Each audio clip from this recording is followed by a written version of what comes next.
Music City Bowl, the hotel here, they've just been a wonderful host for our team and our fans and our families. We've just had an outstanding experience and appreciate the hospitality.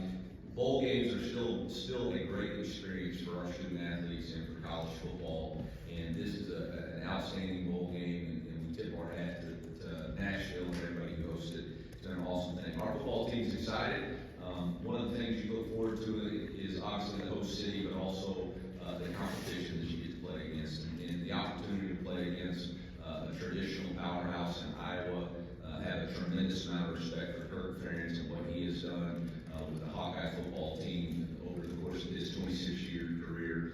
He is the gold standard of college football and what it takes to build and sustain a program of success and excellence, player development. And so it's a real honor to be on the same football field with him and his program. And our team knows that in order for us to have a chance, we're going to have to play a clean football game. You watch these bowl games, it's going to come down to turnovers and takeaways, tackling, and penalties. And we've got to be clean in those areas to give ourselves a chance. One of the hallmarks of Coach Ferentz football team is they just don't beat themselves. And so we're going to have to play a clean football team. They force the other team into mistakes, and we're going to have to do a nice job of playing sound football. Excited about the opportunity. We've got a lot of seniors that this is going to be their final football game for the Missouri Tigers, and what a wonderful legacy that they leave to have an opportunity to finish out their careers the right way. So we're excited about that. So with that, I'll open up for questions. If you raise your hand, we'll get a microphone to you.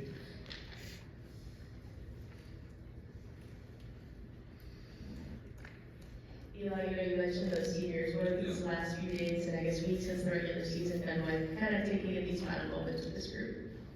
Yeah, there's a ton of construction going on at Furrow Field right now, and right before we left, they'd already tore down all the bricks in the north end zone, and it was just a reminder of all the hard work that this senior class has done. And I told those guys before we left that none of this would be possible if it wasn't for them, their resiliency, their toughness, their commitment to seeing it through. And so I have a lot of appreciation for all of them, whether it's guys who've been here the whole time, whether it's Drake Eismeyer, Midge, Will Norris, Brady Cook, or whether it's the transfers who believe in us, Joseph Charleston, Christian Williams, Johnny Walker, who was here the whole time. All of those guys, Nate Noel coming this year, all of those guys hold a special place in Mizzou football history. Eli, you've talked about before just with the era of changing rosters, and personnel is going to change every single year, but being able to commit yourself to really building a sustainable program that won't change throughout that. Just, can you expand a little bit more on what those steps look like for you day in and day out, and what gives you confidence that this is something that's not just a flash in the pan, but continued success? Oh, wow.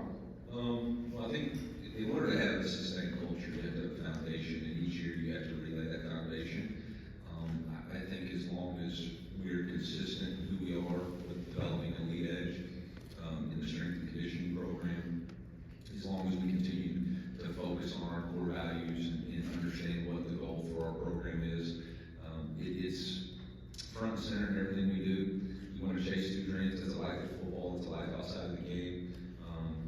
We want to make sure that we play for championships, and obviously playing in a bowl game is an opportunity to play for a championship. And we want to develop an elite edge, which is energy, details, very emotional consistency in everything we do.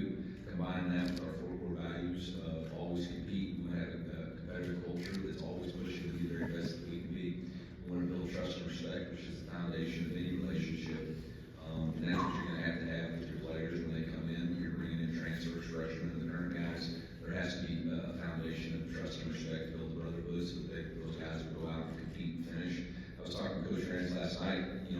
When you look across college football, I think our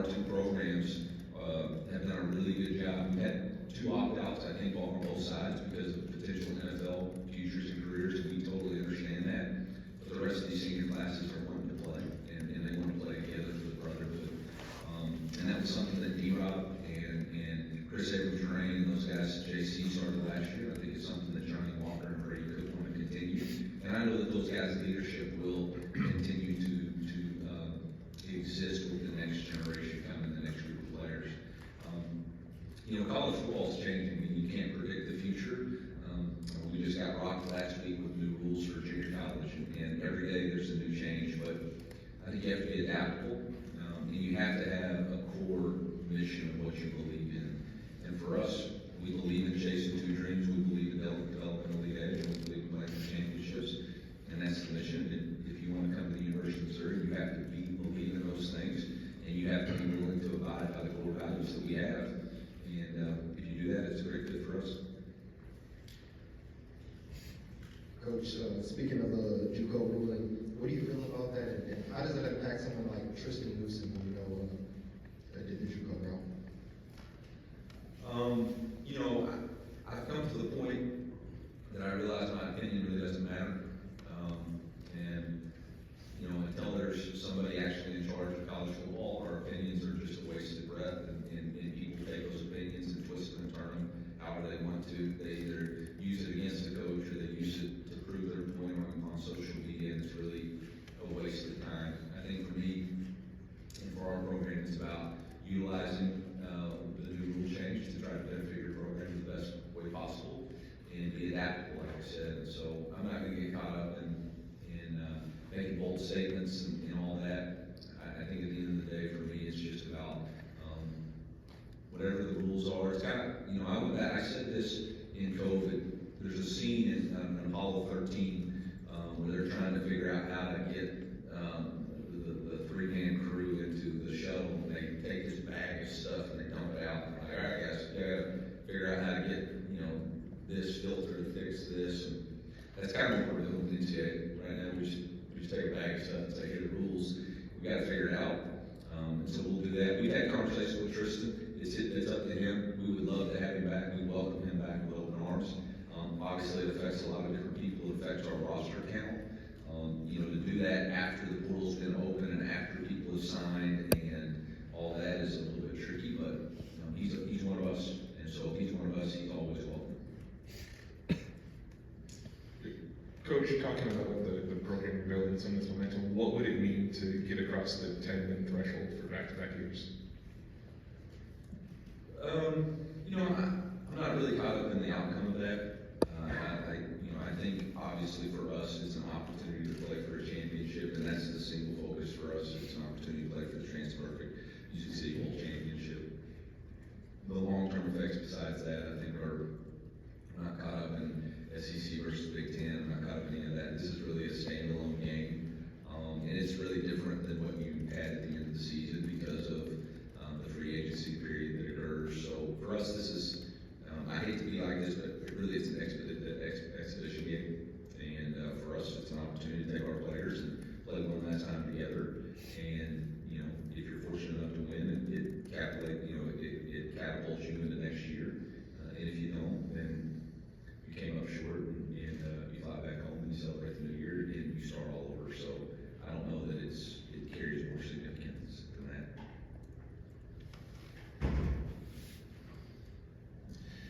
Hey Eli, when it comes to exhibition game, as you just mentioned, there's a lot of younger guys here who've been looking for an opportunity to play and have this development in these 15 practices. Just how's that gone, and what have you seen for these guys? Because knowing that the transfer portal does exist and some guys might leave that you might have thought, oh, this is going to be a great time to develop them, they're gone. How much do you put your energy and focuses into the guys that are still there that are trying to be part of Mizzou next year going forward after this game? That's a great question. We're developing a program. We've always been. We play Monday Night Football with our underclassmen to try to consistently get them better, and that's part of the process. The only way to get better at football is to practice, and you have to have a mindset that always improves, right? And so for us, what a great opportunity for some of our underclassmen to get Marquise and Josh Manning. They're going to step up into bigger roles this game. Obviously, with the injury of Brett Morfleet, it allows Jordan and Tyler and potentially Jude James to have a bigger role. On the defensive side of the ball, there's some younger guys, Nick Rodriguez and Jeremiah Beasley should get some more reps. So we're excited about that opportunity. As far as, I've said this before, we had an unbelievable event last night. I appreciate the Music City Bowl hosting an event at the Gaylord Aubrey and being able to listen to some songwriters talk about a few different things. But one of the songwriters, she had moved to Nashville. She'd been here for 9 years.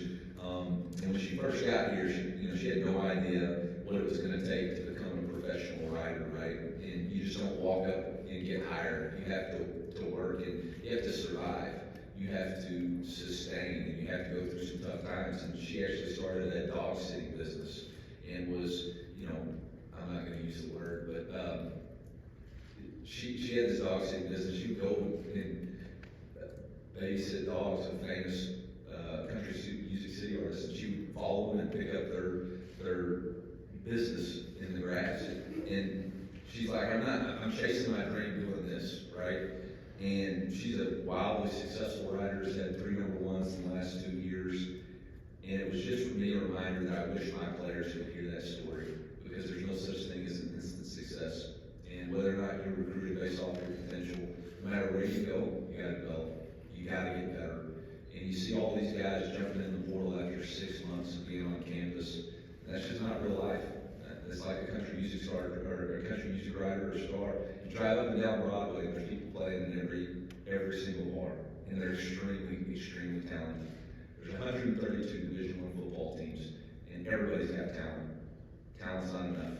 You got to work hard. You got to face the tough stuff, and you got to keep pressing forward. And so I hope that our players will continue to embrace that and learn from it, and understand that just because you don't hit, just because you're not where you want to be right now, doesn't mean that door's closed. It just means you got to keep knocking.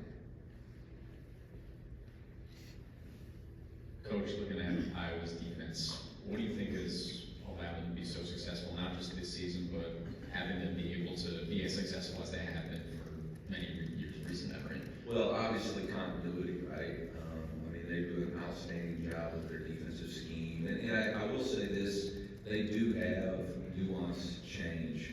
Whether you go back and watch them from 5 years ago, 10 years ago, they have developed and made changes each and every year. But there's a consistency to what they do. You know, fundamentally, they're going to be really good. You know, the front six is a veteran group. They play a lot of football together. Their 2 safeties know exactly where they're at in the fits. They can play man-to-man out there in the corner positions. They're going to win one-on-ones. They make you earn every inch. It's a really challenging scheme to go against. It's why they've been wildly successful. But they have program alignment. You know, their offense complements their defense complements their special teams. You know what they're trying to do in order to win the game. And it's a real challenge. You have to beat the whole team. You can't just beat one person. You can't just beat one matchup. You got to beat the whole team in order to have a chance to win. Coach, can you speak to quarterback coach leadership, his skills in weathering some tough injuries, what he's meant to your program? Yeah, what a wonderful example of sticking to it, right? Of fighting through adversity, ignoring the outside noise and just focusing on getting better. You know, as a young man who, from day one wanted to be here and has had to endure, whether it's been injuries from shoulder, whether it's been injuries this season, he's always put the team first. He's always tried to improve. He's always tried to be a leader. You know, I think back to the South Carolina game, x-rays his wrist. It still shows a break. It's his call. It's 100% his call. Can you play? It's up to you. We would never put you in jeopardy. And as long as it was his call, he was going to play. And that's rare these days. And for him to be out there this week with so much bright future ahead of him, he wouldn't miss it, because it means something to play with his teammates. It means something to put that Missouri Tiger uniform on. And that's the college football that we all know and love and believe in and are excited about. And he drives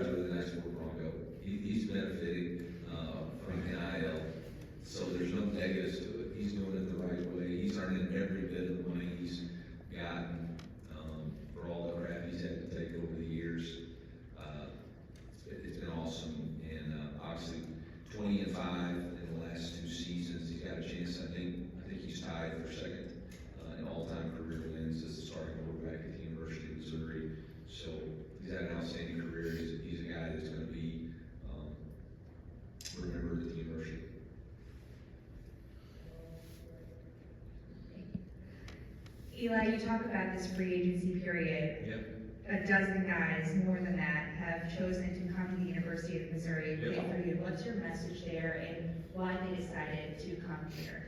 Yeah, I think the first thing is that they're not really playing for me, they're playing for us, and they're playing with our brotherhood. And it's never gonna be about me, it's gonna be about our university, our brotherhood, the environment that we create, and the opportunity that we have. I think we're not for everybody. We're very selective in how we approach the recruiting process in the transfer portal. We recruit a specific style and a specific player. We were able to get the right guys. Very appreciative to Laird and Marcy and the board, and several key boosters for being very active and helping us raise the money that we needed in order to be an attractive place. People can like me all they want, but if I don't pay them, they ain't coming. And so, and I don't mean that like that. If they don't have NIL opportunities, then they're not coming. So, you have to have a competitive NIL market. Sorry, Marcy, I know that's gonna get me in trouble, but tell the OGC, I'm sorry. Coach, speaking of quarterback, you just brought one in, Bo Privula. What does he bring to the team? Yeah, I want to focus on the bowl game. We'll talk about that when those guys get on campus. This is really about this group of young men. This is about this game, this opportunity, and we're excited about those signees, but this is about the Music City Bowl. This is about the group of men that are here. This is about Brady Cook and his opportunity to lead this football team one last time. We've got time for one more question after this. Oh, I got it. Well, yeah, I He said his hand up the whole time. Coach, can you talk about Chris Williams' leadership on the D line and what he's meant for this team this year? Yeah, Christian, as a transfer from Memphis, went out to Oregon, wasn't the right fit for him, comes back, and when you talk about a guy with an elite edge, he's got the same energy every day. He focuses on details, he takes notes. Every meeting, he's gonna have his notebook out writing notes. Grit, during fall camp, he sleeps in the building, and he's gotten other defensive linemen to do the same thing. He wears his shoulder pads to the team meeting. He comes fully taped to every team meeting so that he's prepared to go straight to practice for meetings. And it's just his mindset, his edge, and he's consistent every single day. And I'm very proud of, you can talk about Brady and Johnny, and Mitch and Drake, but man, there was this influx of transfers who bought into the culture. And Christian Williams is one of those guys. Joseph Charleston's one of those guys. Trevez Johnson's one of those guys. Cam Johnson's one of those guys. Champ Flag this year is one of those guys. Sometimes you bring in transfers and it's so new and maybe they don't quite fit. And these guys sacrifice their egos and they said, hey, let's just be a part of the brotherhood. And it's not about my role, it's about our role as a team, how we become better as a team. And Christian kind of has personified that throughout our program for the last 3 seasons. Last question. You're welcome. Thanks, Coach. Sticking with the defense, tomorrow we'll wrap up Coach Batoon's first season as defensive coordinator with the team. How has he grown more comfortable with the program as a whole throughout the season? Yeah, this is going to be one of those great deals where you get a chance to visit with Kirby and Corey and you get to ask him those questions. I don't want to speak for him on what he's gotten more comfortable with, but I will say this, it's been a great working relationship. I think the defensive staff has grown with more and more synergy and understanding of each other and what we're trying to do. And we have the same low ego, high output within our coaching staff and preference versus performance. And I think Corey's really done an outstanding job of being exactly that, low ego, high output. What's best for our defense? What's best to put our players in a position of success?